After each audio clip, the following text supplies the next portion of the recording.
Amanah tolak kejahatan, rasuah dan perkauman. Pengarah Komunikasi Amanah Khalid Samad menyifatkan tuntutan Persatuan Perompak Islam Melayu agar rakyat memberi sokongan tidak harus diterima. Beliau berkata ayat 2 surah Al-Maidah jelas maksudnya untuk menyemai kerjasama atas kebaikan dan ketakwaan dan bukan atas kejahatan dan adu domba.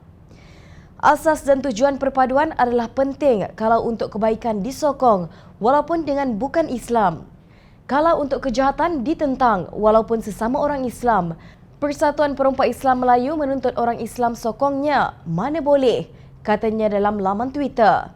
Surat tersebut antara lain memberi peringatan, hendaklah kamu bertolong-tolongan untuk membuat kebajikan dan bertakwa dan janganlah kamu bertolong-tolongan pada melakukan dosa dan pencerobohan dan bertakwalah kepada Allah.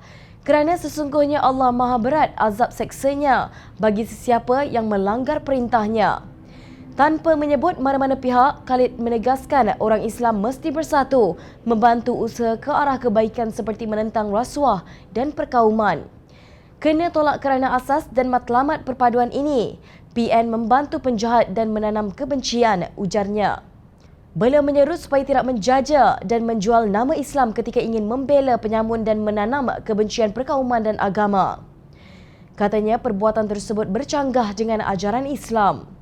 Sementara itu, pengarah Hal Ehwal Syariah Amanah, Ustaz Zulkarnain Abidin mendedahkan mengenai tawaran kepada bekas Menteri Amanah oleh Kerajaan Pintu Belakang, Tan Sri Muhyiddin Yassin.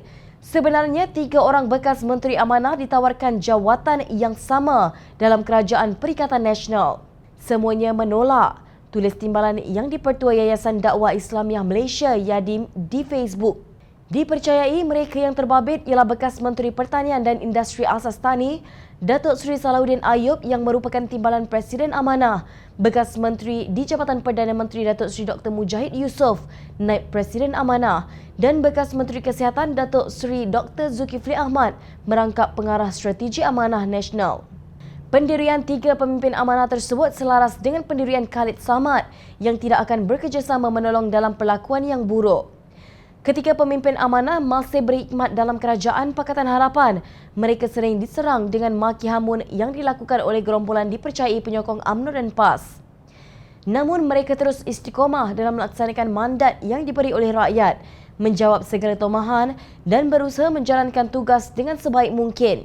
Ini amat berbeza dengan sikap timbalan Menteri Wanita dan Keluarga, Datuk Siti Zailah Muhammad Yusof yang terus menutup akaun Twitter beliau apabila dikecam oleh netizen yang berang dengan kenyataannya berhubung COVID-19. Ciapan Siti Zailah berbunyi kemungkinan mati dari coronavirus hanya 1%, sementara kemungkinan mati pada bila-bila masa adalah 100%. Marilah kita memperbaharui keimanan kita dan takut kepada Allah. Sesungguhnya maut adalah nyata dan tiba tanpa diduga. Kenyataan beliau itu dibuat hanya beberapa hari selepas beliau berkata dalam temu bual dengan Sinar Harian bahawa attendant penerbangan harus memakai pakaian seragam patuh syariah. Kesatuan Kebangsaan Kaki Tangan Penerbangan Malaysia mempersoalkan keutamaan beliau ketika menimbulkan isu itu di kala kaki tangan syarikat menghadapi kemungkinan pemotongan kerja akibat wabak COVID-19. Wakil rakyat wajib berani hadapi rakyat, bukan melarikan diri dengan menutup saluran komunikasi. Itu pengecut namanya.